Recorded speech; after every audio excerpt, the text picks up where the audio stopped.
Assalamualaikum warahmatullahi wabarakatuh di dalam mata kuliah Sosiologi Pedesaan, dan pada kesempatan pagi hari ini kita sudah sampai di materi Masyarakat Desa dan Globalisasi. Baik, sebelum kita memulai perkuliahan pada kesempatan pagi hari ini, terlebih dahulu marilah kita berdoa menurut agama dan kepercayaan kita masing-masing. Berdoa dipersilahkan.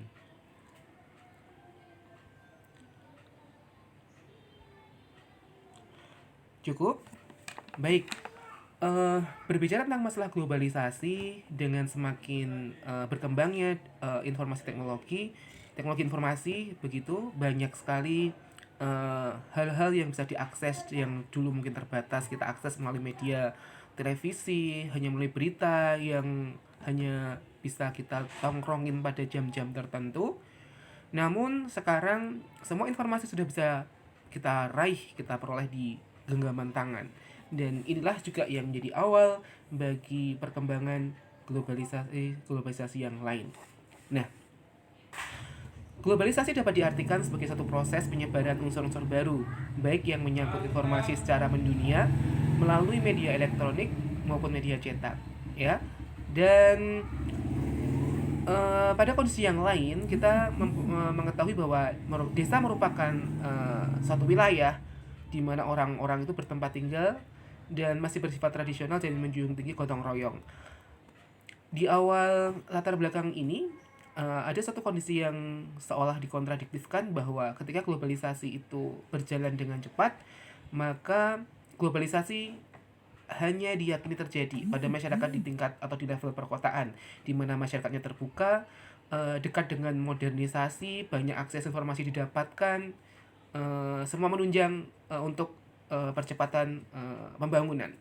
Di sisi yang lain, desa yang terletak jauh dari perkotaan, kemudian lagi jauh dari akses informasi, diprediksi bahwa desa tidak akan memperoleh suatu pengaruh dari globalisasi tersebut. Nah, benarkah demikian? Nanti akan kita ulas. Baik. Ketika masyarakat desa itu masuk atau terkena imbas dari globalisasi, tentu ini akan menimbulkan banyak dampak, ya. Baik itu adalah dampak yang negatif maupun dampak yang positif. Artinya sebetulnya globalisasi ketika sudah menembus ruang, waktu, kemudian masyarakat tidak hanya di level perkotaan tapi juga sampai ke level pedesaan. Baik secara langsung maupun tidak langsung. Secara langsung bisa saja kemudian dengan semakin mudahnya akses smartphone dimiliki dan juga dimanfaatkan oleh setiap orang, termasuk orang di kampung, orang di desa, maka demikian cepat juga sebetulnya masyarakat desa terkena pengaruh globalisasi. Pengaruh yang tidak langsung itu bisa saja kemudian orang desa yang pergi ke kota, tinggal lama bekerja di sana atau menetap di sana beberapa tahun, kemudian pulang ke desanya, baik lama maupun sebentar, tentu akan memberikan efek-efek ataupun pengaruh atau perubahan yang dirasakan oleh masyarakat desa setempat. Nah, ini yang kemudian menginspirasi atau bahkan sampai dengan pada level mempengaruhi. Nah, oleh karena globalisasi masuk ke masyarakat desa, ada satu perubahan yang terjadi di masyarakat desa tersebut, baik dalam pergaulannya, stylenya, gaya hidupnya maupun pengaruh sosial yang lain. Kemudian isolasi etnik budaya, mata pencaharian yang homogen yang tadi awalnya seperti itu. Kemudian jenis pekerjaannya juga itu saja, bertani, buruh, kemudian ke pasar, dagang, mulai berubah dengan seiring adanya globalisasi tersebut, ya. Transportasi mengalami kemajuan, teknologi informasi, kemudian misalkan ada pemikiran, keterbukaan pemikiran dalam menyikapi adat, dan masih banyak lagi, ya, yang sangat terpengaruh karena adanya infiltrasi atau pemahaman-pemahaman baru terkait dari informasi dari luar.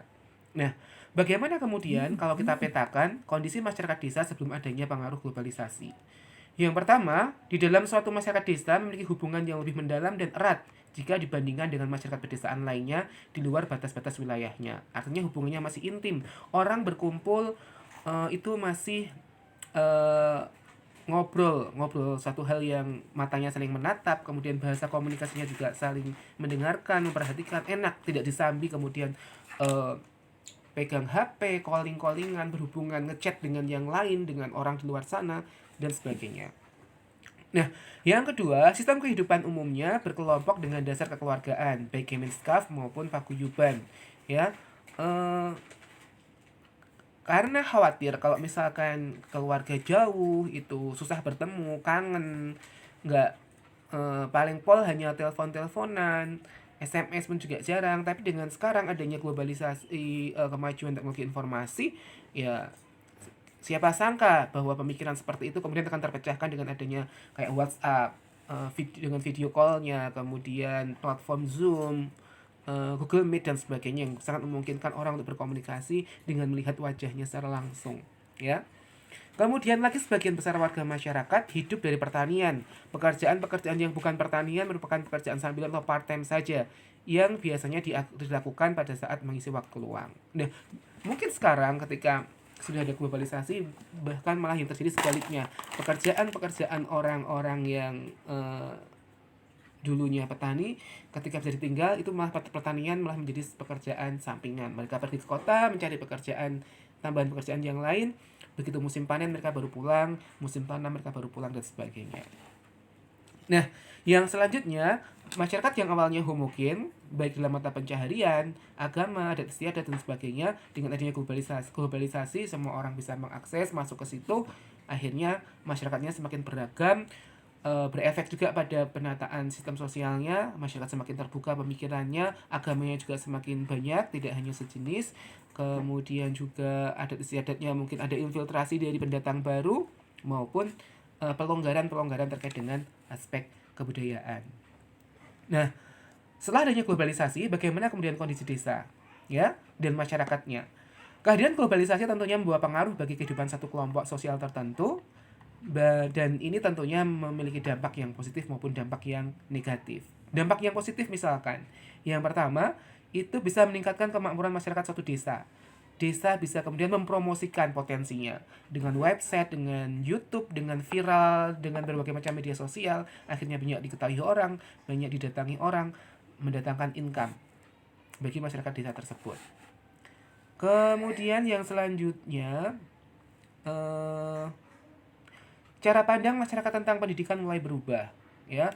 Pendidikan yang di awalnya mungkin nggak penting, kursus-kursus itu tidak perlu untuk mengikuti perkembangan zaman, akhirnya mulai berpikir, oh ternyata ada hal-hal yang baru yang harus dipelajari, hal-hal yang kemudian penting untuk kita menguasai suatu kompetensi tertentu. Akhirnya mereka mulai ada pandangan yang berubah terkait dengan pendidikan. Pendidikan dianggap penting, makanya orang desa pun bersemangat agar anak-anaknya pada kuliah sampai ke level pendidikan yang tinggi. Kemudian cara bercocok tanam yang semula sangat tradisional kemudian terpengaruh, terinspirasi, ya, dengan tata cara cocok tanam yang lebih modern, menggunakan alat, menggunakan inovasi yang baru, baik pemupukan dengan bahan-bahan tertentu dari alam yang mungkin banyak di desa sebetulnya dan sebagainya. Ya, pemasaran juga mungkin bisa berkembang semakin luas. Kemudian komunikasi semakin cepat dan terhubung langsung, anaknya di kota lain, di pulau lain sekarang sudah bisa connect, ya. Uh, dan itu sudah sangat mudah menggunakan media smartphone yang sudah dimiliki secara individual. Kalau zaman dulu belum ada handphone, itu orang yang punya telepon di desa itu biasanya menjadi tempat strategis untuk numpang gitu ya. Misalkan nanti mau ditelepon jam berapa, janjian di surat dulu, hari apa, jam berapa, kemudian uh, kita pergi ke tetangga itu pada waktu yang telah ditentukan untuk janjian nunggu teleponnya. Dan itu dulu mahal. Nah sekarang dengan media yang sudah secara individual dimiliki, lebih mudah lagi, ya.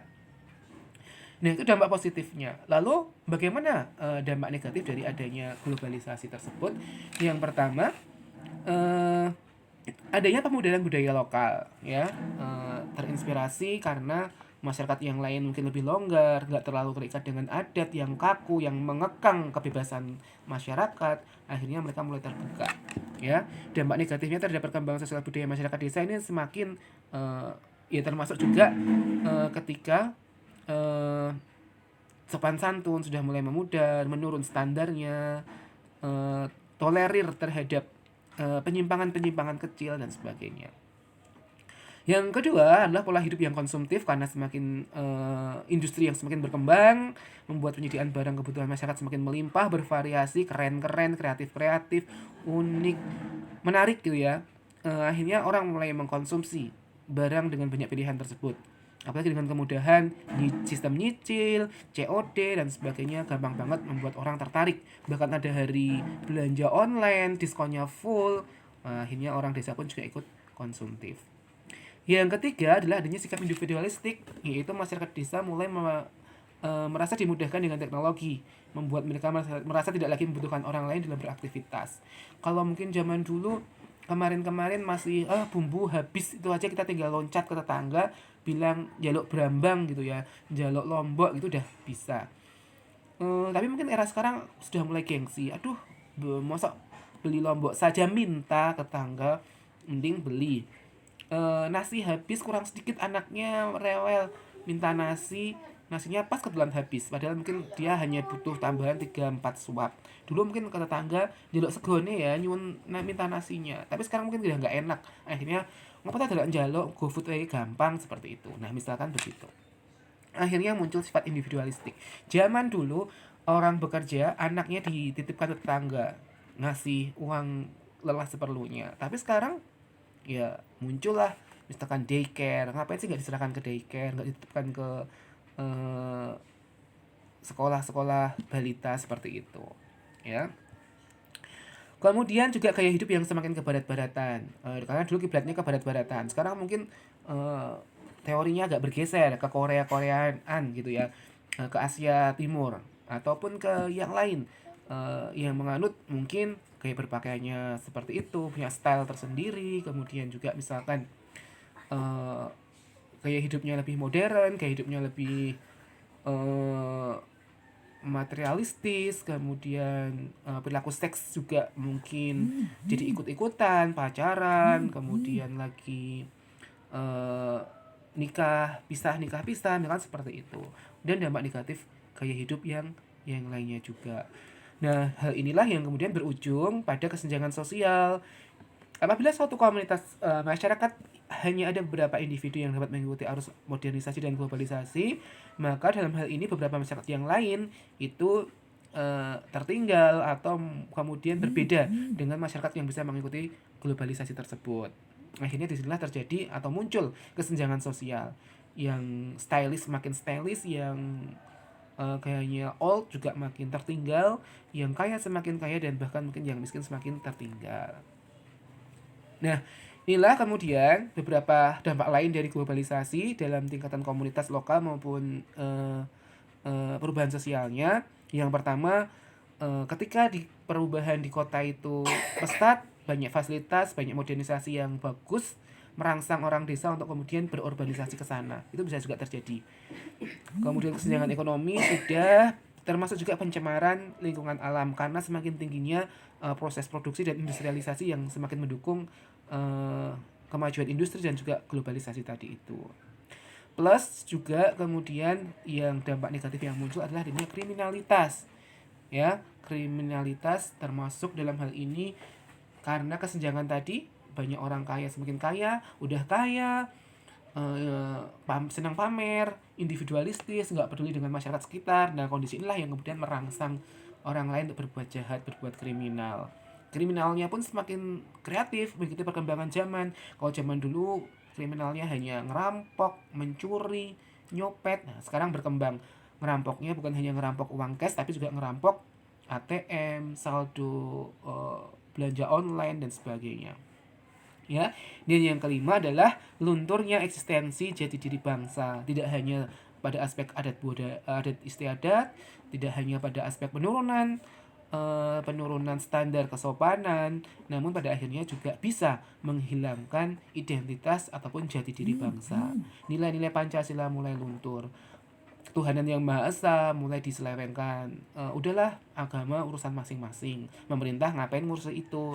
Sila kemanusiaan, banyak orang kecelakaan dibiarkan ditonton, lebih menarik difoto, diviralkan, toh nanti diviralkan akan mendatangkan banyak orang untuk menolong, kita cuek aja, misalkan begitu. Sila persatuan Indonesia misalnya, ketika kita harus bersatu menghormati suku, adat budaya yang lain, kita egois, dengan tidak mentolerir atau tidak mengakui eksistensi kebudayaan ataupun eksistensi suku atau masyarakat yang lain.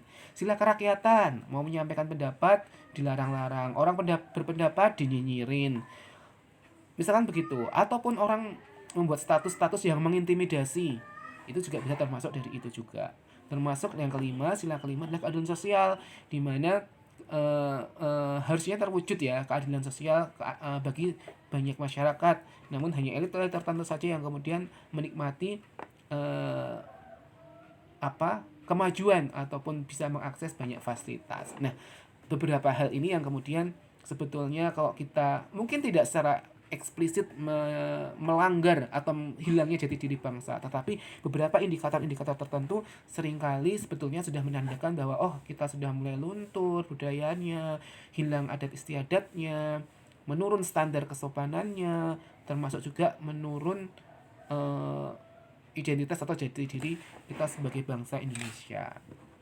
Nah, oleh karena itu sekarang mau tidak mau dengan adanya globalisasi, desa juga harus menyambut itu mau tidak mau, karena ya barangkali ketika tidak respect, tidak care, tidak aware terhadap perubahan itu, justru desa ataupun kita sendiri masih semakin tertinggal ya dibandingkan dengan desa atau masyarakat yang lain. Nah, oleh karena itu banyak sekali kemudian bermunculan konsep-konsep dari kementerian untuk mendukung kemajuan di tingkat desa. Termasuk salah satunya adalah desa digital. Desa sudah diminta untuk membuat portal website, profil desa, video terkait dengan potensi wisata, potensi UMKM dan sebagainya, semua diarahkan pada digitalisasi. Ya, pun demikian sekarang diharapkan di eranya sekarang sudah nggak boleh lagi ada satu desa pun yang tertinggal, nggak ada sinyal internetnya, nggak ada sinyal teleponnya dan sebagainya. Maka beberapa belakangan kan juga viral ketika belajar online aja ada beberapa masyarakat tertentu yang mereka tuh harus naik ke hutan, naik ke pohon, harus ke tegalan, naik ke pegunungan demi mengakses sinyal internet supaya bisa belajar online. Ini kan mesake banget seperti itu, kasihan sekali. Ya, dalam hal ini tentu harus semakin difasilitasi untuk mengejar ketertinggalan tersebut. Karena eranya sekarang sudah seperti itu. Nah, dari materi ini tentu kita dapat mengambil satu poin penting, suatu kesimpulan bahwa real globalisasi tidak hanya mempengaruhi masyarakat kota, namun juga mempengaruhi masyarakat di pedesaan. Dan dengan adanya globalisasi ini, ada dampak positif dan juga dampak negatifnya. Baik itu pada akhirnya mengubah sikap, perilaku, pola pikir masyarakat desa, baik yang bersifat semakin baik maupun ada beberapa nilai yang kemudian hilang. Nah, karena ada dua sisi mata uang atau dua sisi dampak inilah kita harus lebih bijak dan juga lebih arif dalam menyikapi globalisasi. Yang paling penting, globalisasi kita ikuti dengan batas-batasan aturan yang sesuai dengan norma bangsa Indonesia, norma kita di masyarakat, namun jangan sampai juga kita terseret dalam dampak negatif globalisasi tersebut. Dan semoga banyak desa-desa di Indonesia yang menyambut baik, menyambut positif, dan bisa memperoleh imbas yang bagus karena mengikuti atau karena dampak dari globalisasi itu. Demikian untuk kuliah pada kesempatan hari ini. Semoga bermanfaat. Saya akhiri. Assalamualaikum warahmatullahi wabarakatuh.